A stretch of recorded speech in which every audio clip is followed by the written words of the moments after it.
আমাদের কুম্ভ দর্শন, যেটা 2025-এর যে মহাকুম্ভ, এই মহাকুম্ভে আহ, বাবা আগে মানে মামনিদি ফোন করেছিলেন আমাকে যে ফাল্গুনিদা আপনি কবে আসছেন। আমার যাওয়ার কোনো ঠিক ছিল না, কারণ তখন ব্যাঙ্গালোরে শিফট করেছি, টাইমও খুব একটা নেই, অনেকগুলো কাজ আছে। তো আমি ঠিক করতে পারছিলাম না, বললাম, মামনিদি আসবো আমি, তবে 7 দিনের জন্য আসবো আর কি। ঠিক আছে। তারপরে আহ, হঠাৎ করে সঞ্জয়ের ফোন। তো সে মানে মহাকুম্ভ ছিল একটা প্রথম, আর সেকেন্ড হচ্ছে বাবার নিজস্ব মানে জায়গা পেয়েছিল তাম্র করার জন্য। এটা একটা বড় ব্যাপার ছিল এবং বাবা খুব খুশি ছিলেন এ ব্যাপারে। আর সবাইকেই বলছিলেন। তো বাবার সঙ্গে হীরামন্ডের সঙ্গে যখন কথা হলো, তখন ও বললো যে দাদা চলে আসুন, 144 বছর পরে এই মহাকুম্ভের এই যোগটা এসেছে, হ্যাঁ এটা মিস করবেন না। আমি বললাম ঠিক আছে, কিন্তু দেখতে হবে তো আমার কাজ কি আছে। যাই হোক, 8 দিনের একটা প্ল্যান ছিল। তো সঞ্জয় হঠাৎ করে ফোন করে বললো না তোকে আসতে হবে। আর এখানে যারা মানে যেখানে আসবে আর কি, তার আগে সার্কুলার দেওয়া হয়েছিল যে আমার কাছে নাম লেখানোর জন্য। তো আমি নাম সব লিখেছিলাম, এবং বিভিন্ন দিন বিভিন্ন ভক্ত বিভিন্ন জায়গা থেকে আসছেন, মানে একটা বিরাট বড় একটা কমপ্লেক্স ব্যাপার, এবং সেটা একদিন দুদিনের জন্য না, দীর্ঘ প্রায় 2 মাস। তো মানে ব্যাপারটা ব্যাপারটা বেশ কঠিন। কিন্তু তাও বাবা সঞ্জয় বলেছিলেন। আর তারপর বাবার সঙ্গে যখন কথা হলো, বাবা বললেন যে ঠিক আছে, ওটা তুমি করো, বা ফাল্গুনি বাবাকে বলো যে ও যেন এগুলো করে, অ্যারেঞ্জমেন্টের ব্যবস্থা করে। তো 8 তারিখে যখন সঞ্জয় বললো যে না তোকে আসতে হবে, এবং দেখ কিরম ভাবে কি করা যায়। তো আমি বললাম ঠিক আছে, আমি আসছি 8 তারিখে, কিন্তু আমি 13 তারিখে ফেরত চলে যাবো। 8ই আগস্ট থেকে 8ই জানুয়ারি থেকে 13ই জানুয়ারি পর্যন্ত আমি থাকবো, এরকম প্ল্যান হয়েছিল। ওইখানে যখন পৌঁছলাম 8 তারিখে, এইবার পৌঁছানোর পরে মানে আমি ভাবলাম কুম্ভ তো খুব বড় জায়গা, যাকে খুশি বললেই হয়ে যাবে। মানে আইডিয়া ছিল না যে অত বড় একখানা জায়গাতে একটা মানে কতটা ব্যাপ্তি ছিল সেটার আইডিয়া আমার ছিল না। আমি আহ, আহ, ইয়ের কুম্ভতে গেছি, আমাদের হরিদ্বারের কুম্ভতে গেছি, উজ্জয়নের কুম্ভতে গেছি। তো সেই অনুযায়ী আমার একটা আইডিয়া ছিল যে কুম্ভ এতটা জায়গা নিয়ে হবে। কিন্তু এলাহাবাদের কুম্ভতে যখন এয়ারপোর্ট থেকে যখন গার্ড নিয়ে বেরোচ্ছি, তখন ওখানে জিজ্ঞেস করলাম যে কত নেবে। তো খুব উল্টো পাল্টা রেট বলছিল। যাই হোক, একটা উবের পাওয়া গেছে, সেটা নিয়ে বেরিয়েছি। রাস্তার মাঝখানে যেতে যেতে যেখানে যে জাংশনটা আছে সেইখানটাতে একটা বিরাট বড় ওই সাধুদের মিছিল যাচ্ছিল। প্রায় 3 ঘন্টা গাড়ি আটকে থাকলো। মানে যেখানে আমাদের দুপুরবেলা পৌঁছে যাওয়ার কথা, সেখানে প্রায় সন্ধ্যাবেলার দিকে কোনো রকমে খুঁজতে খুঁজতে খুঁজতে খুঁজতে পেলাম। এবং সে তখন বুঝলাম যে এর ব্যাপ্তিটা কত বড়। মানে বিশাল জায়গা জুড়ে, ওই যে স্ট্রিটের নাম আর সেক্টরের নাম যদি না জানা থাকে, খুঁজে পাওয়া খুব মুশকিল। বিশাল জায়গা। তো গাড়ি কোনো রকম খুঁজে পেয়ে সন্ধ্যাবেলার দিকে পৌঁছলাম ওখানে। পৌঁছানোর পর আর একদম মানে ওয়েদার খুব কঠিন ওয়েদার, একদম নদীর মাঝখানে। আর হু হু করে ঠান্ডা হাওয়া বইছে তখনো পর্যন্ত। মানে টেন্ট গুলো লেগে গেছে, কিন্তু ব্যবস্থা হয়নি, চারিদিকের ফেন্সিং গুলো আহ, অল্প অল্প হয়েছে। আর মানে খুব ইয়ে অবস্থা। মানে আমরা যেরকম জায়গা থেকে এসেছি, আমি ব্যাঙ্গালোর থেকে গেছি, ওখানে অত ইয়ে না, আহ, ঠান্ডা না। তো হঠাৎ করে গিয়ে ওই অবস্থায় পড়ে যাওয়াটা। যাই হোক, তো সঞ্জয় তখন তার পরের দিন বাবার আসার কথা। বাবার মনে হয় 9 তারিখে আসার কথা ছিল। এবং বাবা এসে ওখানে থাকবেন কয়েকদিন ওই গেস্ট হাউসে থাকার পরে ওই ইয়েতে আসবেন। তো বাবার যে রুম টুম গুলো সেগুলো সব তৈরি ব্যবস্থা চলছিল। সঞ্জয় বললো আমি আসছি পরের দিন, তুই পৌঁছে যা ওখানে। এবার পৌঁছানোর পরে ব্যবস্থা শুরু হলো। তো প্রথম ব্যবস্থা যেটা হচ্ছে সেটা হচ্ছে জল। আমাদের 12টা বাথরুম, 12টা পায়খানা তৈরি হয়েছিল, এবং এতজন ভক্ত আসবে তার যে ইয়ে করার জন্য সমস্ত অ্যারেঞ্জমেন্ট করা হয়েছিল। কিন্তু এইবার কি হচ্ছে, জলের যে সাপ্লাইটা আছে সেটা তো আমরা করতে পারবো না, সেটা গভর্নমেন্ট দেবে। এবার গভর্নমেন্টের জলের সাপ্লাই এমন একখানা জায়গা থেকে কানেকশন দিয়ে গেছে, এমন একটা পাইপ থেকে কানেকশন দিয়ে গেছে, সেই পাইপটা হচ্ছে ড্রাই। মানে সেই পাইপে কোনো জল আসছে না। আগে ডিসাইড করা হচ্ছিল ওই পাইপে জল আসবে, কিন্তু কানেকশন দেওয়ার পরে ওরা ডিসাইড করেছে ওই পাইপে জল আসবে না, আরেকটা নতুন পাইপ লাগিয়েছে। এইবার এতজন লোক আসবে, এতজন ভক্ত আসবে, আর বাবার থাকার ব্যবস্থা ওখানে হচ্ছে, আর ওখানে যে জলের ব্যবস্থা না থাকে তো মুশকিল কাণ্ড, কোথায় যাবে। তো সঞ্জয় বলছে যে তুই আর কোনো না, তুই জলের ব্যবস্থাটা দেখ। এইখানেই বাবা আমাদেরকে যে শেখান যে ধৈর্য ধরতে হয়। হ্যাঁ, ধৈর্য ধরে যদি তুমি লেগে থাকো তাহলে কিন্তু কাজ হবে। আর সেটাই আমি ওখানে অ্যাপ্লাই করলাম, মানে জলের ওখানে যে জলের পাইপের জন্য যেখানে আমি গিয়ে সকালবেলা থেকে, আমার কাজ ছিল সকালবেলা থেকে ওখানে গিয়ে বসে থাকা, অফিসে গিয়ে বসে থাকা, এবং যে কাজ করছে তাদেরকে ধরে আনা। এবার কাজের জন্য কি হয়েছে, মানে খাওয়ার লোক, মানে কাজ করার লোক 5 জন, আর সার্ভিস নেওয়ার জন্য হচ্ছে 100 জন, মানে মারামারি চলছে। তো সকালবেলা গিয়ে বসতাম ওখানে, আর খোঁজ করে করে দেখতাম যে কে আছে, কে কাজটা করে। এই যে আমি প্রথম দিন খোঁজ করে বুঝতে পারলাম যে এখানে একটা গ্রুপ আছে, যে গ্রুপটা এই কাজগুলো করে এবং এই কাজটা ভালো করতে পারে। আইডেন্টিফাই করা হলো, আইডেন্টিফাই করে সঞ্জয়কে বললাম, সঞ্জয় এটা খুব ভেরি ডিফিকাল্ট, কিন্তু আমাকে গিয়ে বসে থাকতে হবে, আমার অন্য কোনো কাজ চলবে না, ওই শুধু জলের ব্যবস্থা করার জন্যই করবে না। জল যদি না থাকে তাহলে খুব মুশকিল, কাণ্ড ওখানে অতজন ভক্তকে মেনটেনই করা যাবে। তো যাই হোক, এবং বাবার যে অসীম কৃপা, আমি সকালবেলা থেকে বসে থাকতাম সন্ধ্যাবেলা পর্যন্ত, আর তারপরে তাদেরকে একজনকে একজনকে ধরে আনতাম, এবং একটু একটু করে কাজ এগোচ্ছিল। মানে বড় বড় তাঁবু ছিল সেখানে, সেই সময়ে বড় বড় তাঁবুতেও একটা দুটো কানেকশন লাগে না, আমাদের কিন্তু দুটো কানেকশন লেগে গিয়েছিল, যেহেতু জল আসছিল না সেটা প্রবলেম ছিল। তো যাই হোক, মানে এমন বাবা এমন একখানা ব্যবহার করলেন, আমি শুধু বাবাকে ডাকতাম আর বসে থাকতাম ওখানে, যে আমাকে দুটো লোক দাও। সেই লোকটা কোন একখানে জায়গায় অ্যালোকেট করা হয়েছে, আমি তার সঙ্গে যেতাম, ওখানে কাজটা করার পর আমি তাদেরকে নিয়ে আসতাম আমাদের তাঁবুতে। বিকেল বেলার দিকে, সন্ধ্যাবেলার দিকে, রাত্রিবেলার দিকে এরকম ভাবে কাজ করানো হতো, এবং তাদেরকে এক্সট্রা পয়সা দিয়ে যেরকম ভাবে কাজটা করাতে হবে। এবং আলটিমেটলি বাবার কৃপাতে বাবা, মানে 10 তারিখের আগে, আমি গিয়ে পৌঁছেছি 8 তারিখে, 9 তারিখ, 10 তারিখ, হ্যাঁ 11 তারিখের আগে, মোটামুটি ভক্ত পৌঁছানোর আগে আমাদের ওখানে 24টা কানেকশন হয়েছিল। মানে পায়খানার 12টা পায়খানা সেট, 12টা সেট, মানে টয়লেট ছিল আর ইয়ে ছিল, বাথরুম ছিল। তো 24টা সেট আমাদের কানেকশন করা হয়েছিল, রান্নাঘরে কানেকশন করা হয়েছিল, বাবার ওখানে কানেকশন করা হয়েছিল, মানে সমস্ত কানেকশন করা হয়েছিল। এটা বাবার কৃপা ছাড়া সম্ভব না।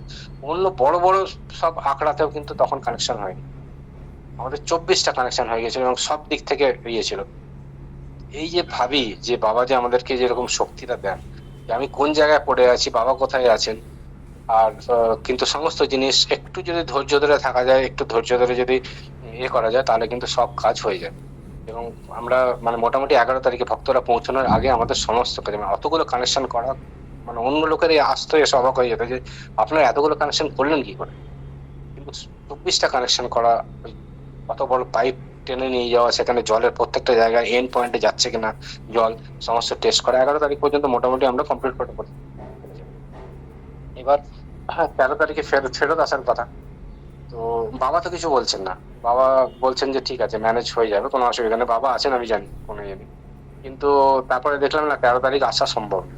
আমি যদি 13 তারিখ থেকে চলে আসি তাহলে অসুবিধা হবে। আমি বললাম ঠিক আছে বাবা, আমি বললাম বাবা আমি থাকবো। বাবা খুব খুশি, বলছে ঠিক আছে থাকো, পুরোটা থাকো, কুম্ভটা দেখো, এটা হচ্ছে একটা নতুন ধরনের ইয়ে, 144 বছর পরে এই যোগটা এসছে, অনেক কিছু শিখতে পারবে, অনেক কিছু জানতে পারবে। আর প্রত্যেকদিন সকালবেলায় বাবা ডাকতেন আমাদেরকে, আর সেখানে প্ল্যানিং করে নিতেন, এবং কতজন ভক্ত আসবে আমার কাছে যখন লিস্ট ছিল, জিজ্ঞেস করতেন যে কতজন ভক্তের জন্য সেবার ব্যবস্থা হবে। আচ্ছা, এইবার একটা অদ্ভুত ব্যাপার দেখেছিলাম, যে এই কুম্ভতে, মানে বাবা এতদিন ছিলেন, বাবার তাঁবুটা ছিল, যারা কুম্ভতে গেছেন, আমাদের তো ম্যাক্সিমাম ভক্তই কুম্ভতে গেছেন, আমাদের যে গ্রুপে আছেন তারা, তার সামনে আমাদের জাস্ট এক্স্যাক্টলি অপোজিটে তাঁবুর প্রান্তে হচ্ছে রান্নাঘর ছিল। বাবা একদিনের জন্য কিন্তু আমাদের রান্নাঘরে আসেন, আমরা বাবাকে ডাকলেও বাবা বলতেন না, সব ব্যবস্থা হয়ে যাবে, কোনো অসুবিধা নেই। বাবা উল্টো দিকে বসতেন আর দেখতেন। আর বাবার পাশেই ইয়ে ছিল, যে মানে আড়াতটা, যেখানে সমস্ত জিনিস স্টোর করা হতো, আটা চাল সবকিছু। তো মানে একটা অদ্ভুত পরিবেশ ছিল, যে পরিবেশটা মানে সকালবেলা যখন ভোরবেলায় বা সারা রাত্রি ধরে কোথাও হনুমান চালিসা হচ্ছে, কোথায় রামের নাম হচ্ছে, মানে যখন চারিদিকে নিস্তব্ধ হয়ে যেত তখন শুধু ওই জিনিসগুলোই আসতো। দূর থেকে মাইকে ভেসে আসছে, হনুমান চালিসা চলছে, কন্টিনিউয়াসলি চলছে, রামের নাম কন্টিনিউয়াসলি চলছে, কোথায় কৃষ্ণের নাম চলছে, মানে মনে হতো যেন আমরা কোথায় আছি। অত ঠান্ডা, অত অ্যাডভান্স পরিবেশ, কিন্তু তার মধ্যে আমাদেরকে কোনো কষ্টই হয় না, আমার মনে হচ্ছে যেন আমরা কোথায় আছি, স্বর্গে আছি। আর তারপরে এইবার ভক্তরা সব আসতে শুরু করলো। তো 13 তারিখ 14 তারিখে প্রচুর ভক্ত এসেছিল, মানে শিলিগুড়ির একটা পুরো টিম এসেছিল তখন ওই ইয়েটাতে। এইবার বাবা কিন্তু মানে কুম্ভ স্নানের ব্যাপারে কোনো কথাই বলছেন না। কুম্ভ স্নানের ব্যাপারে বাবার কোনো ইয়ে নেই। বাবা বাবা বেরোতেন, এখানে ঘুরতেন, গাড়ি নিয়ে ঘুরে আসতেন, কিন্তু এই সঙ্গমে গিয়ে স্নান করবো বা এসব জিনিস কোনো বলতেন না। তো 13 তারিখে খুব সময় 13 তারিখ 14 তারিখে আমাদের যে এটা ছিল সংক্রান্তির যে স্নানটা, সেই দিন সকালবেলায় বাবা মানে বাবার যে ইয়ে আছে, টেন্ট আছে, টেন্টের বাথরুমে গেছেন, চান টান করে বেরিয়ে বলছেন আমার গঙ্গা স্নান হয়ে গেল। তো আমরা কিছু বুঝিনি, আমরা গঙ্গা স্নান হয়ে গেল মানে বাবা তো ওরকম বললেন, তো বাবা আমাদেরকে ইয়েতে বলেছিলেন, উজ্জয়নে বলেছিলেন এই কলের জলে স্নান করে না, এটা শিবরাজ জল। তো আমি ভাবলাম বাবা ওরকমই বলছেন, এটা তো গঙ্গারই জল, গঙ্গা স্নান হয়ে গেছে। দিয়ে বাবা বসেছে, সকালবেলা থেকে লোক আসতো, সকালবেলা থেকে কন্টিনিউয়াসলি বাবার কাছে লোক আসছে, মানে 7টা থেকে দরজা ধাক্কাতে এসে। আর তারপরে চলতো সেটা রাত্রিবেলা 9টা 9:30 পর্যন্ত আমরা কোনো রকম এ করতাম, তারপর বাবাকে শয়নে নিয়ে যেতাম। আর লোক থাকলে তো বাবা শয়নে যাবে না, সে দরজা বন্ধ করে দিতে হবে।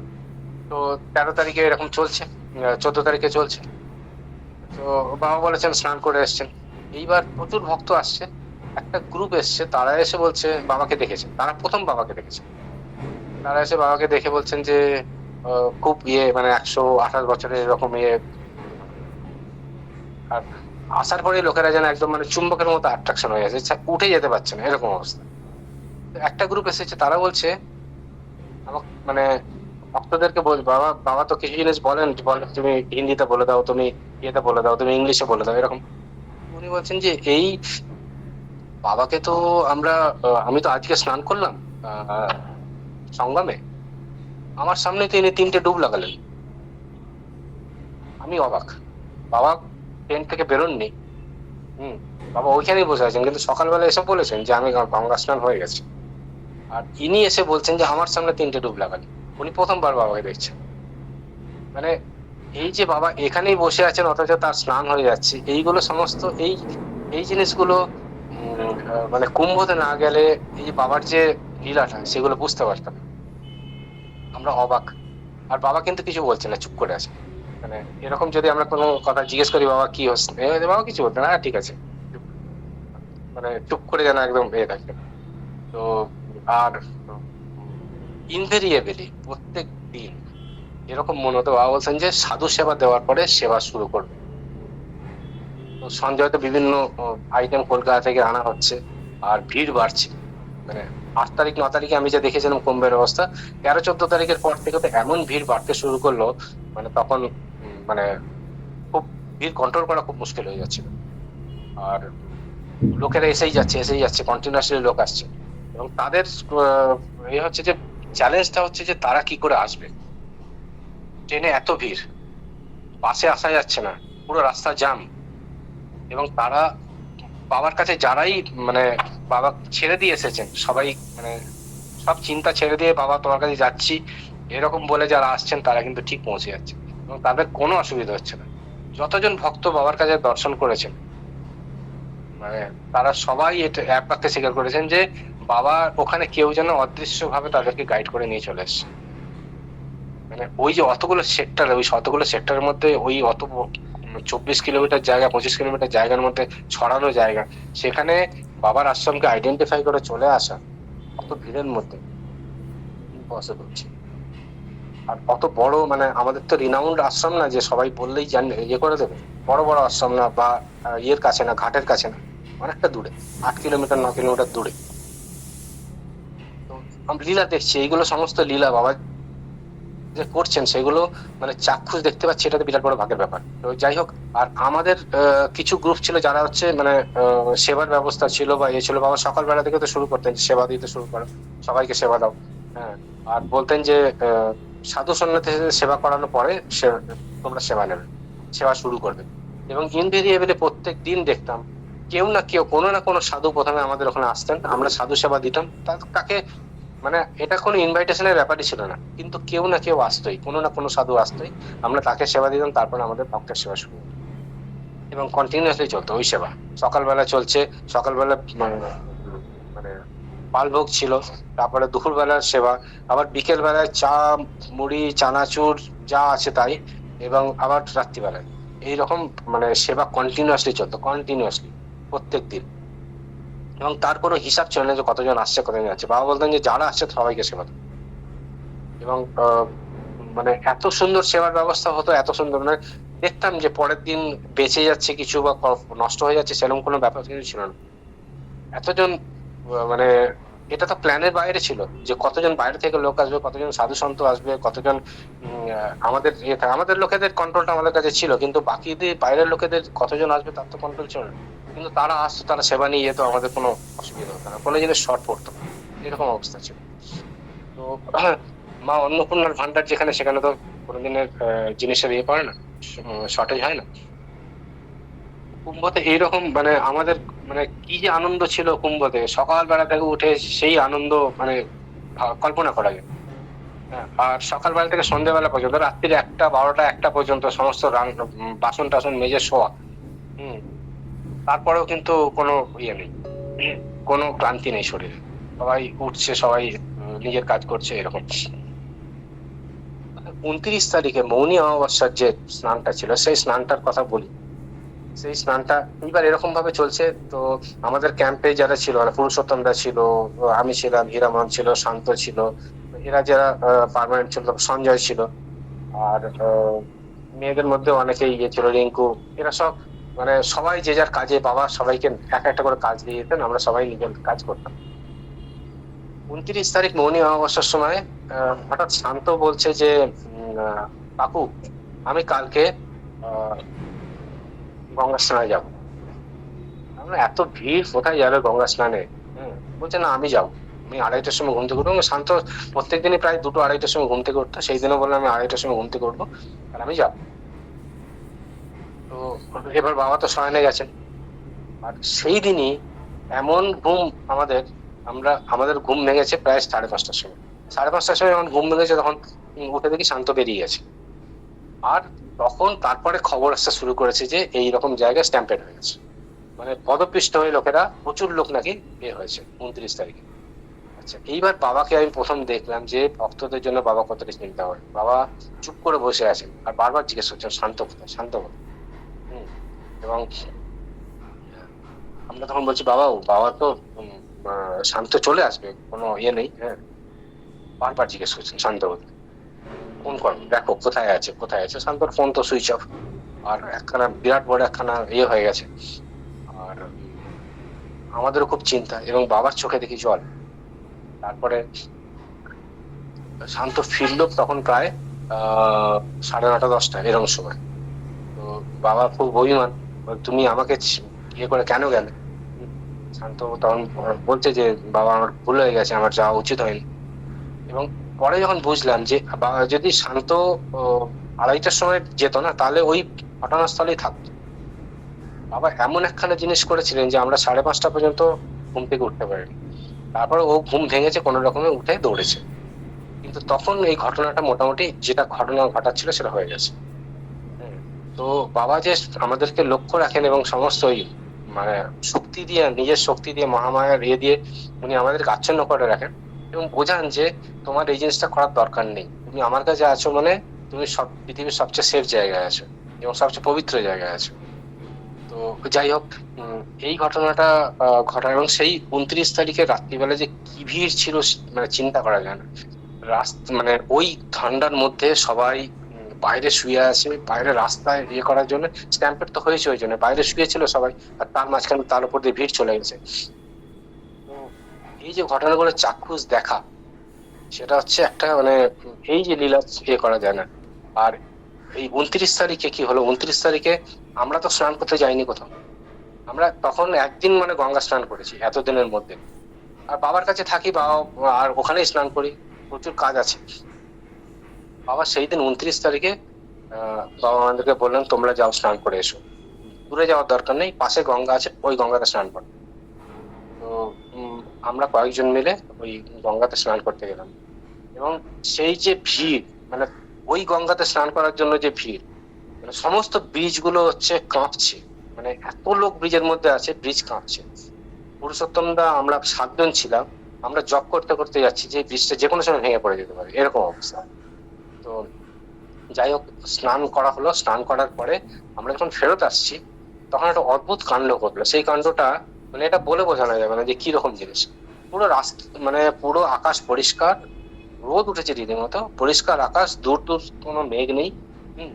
আর আমরা হেঁটে আসছি 7 জন, আর ভিড় প্রচুর, রাস্তায় প্রচুর ভিড় আছে। 7 জন ছিলাম, আমরা সব স্নান করে ফেরত আসছি। হঠাৎ দেখি ঝিমঝিম করে বৃষ্টি। ওই বৃষ্টি কোথা থেকে এলো বুঝতে পারলাম না, কোন বৃষ্টি কোথা থেকে এলো। কোনো জায়গায় জলের কোনো স্ট্রেস নেই, কিন্তু বৃষ্টি পড়ছে। এবং কিছুটা সময় ছিল, কিছুটা মানে ক্যাম্পে ঢোকার, আমাদের তাঁবুতে ঢোকার কিছুক্ষণ আগে পর্যন্ত এই বৃষ্টি হয়েছিল। হালকা বৃষ্টি হলো, গাও ভিজলো না এরকম, কিন্তু গায়ের মধ্যে বুঝতে পারলাম যে জলের ফোঁটাগুলো পড়ছে হালকা হালকা। এবং সেই করার পরে, এবং বাবাকে সেই দিন আমরা 29 তারিখে, আমরা তখন বাবাকে যখন স্নান করতে গেলাম, তখন বাবা বললেন যে নিজেই বললেন যে আমার পা, মানে আমরা পা ধোয়ালাম, বাবাকে প্রপোজ করলাম। বাবা বললেন হ্যাঁ তোমার পা ধুয়ে যাও। আমরা পা ধুয়ে বাবাকে প্রণাম করে যখন গেলাম, তারপরে এই ঘটনাটা ঘটলো। তো এই মৌনী অমাবস্যার দিন, আর বাবার যে কি লীলা, বাবা যে সমস্ত ভক্তকে কিরম ভাবে জড়িয়ে রেখেছেন, কিরম ভাবে আটকে রেখেছেন, কিরম ভাবে আগলে রেখেছেন, সেটা আমরা বুঝতে পারলাম। আমি আজকে এখানেই রাখলাম, অনেকটা টাইম হয়ে গেছে।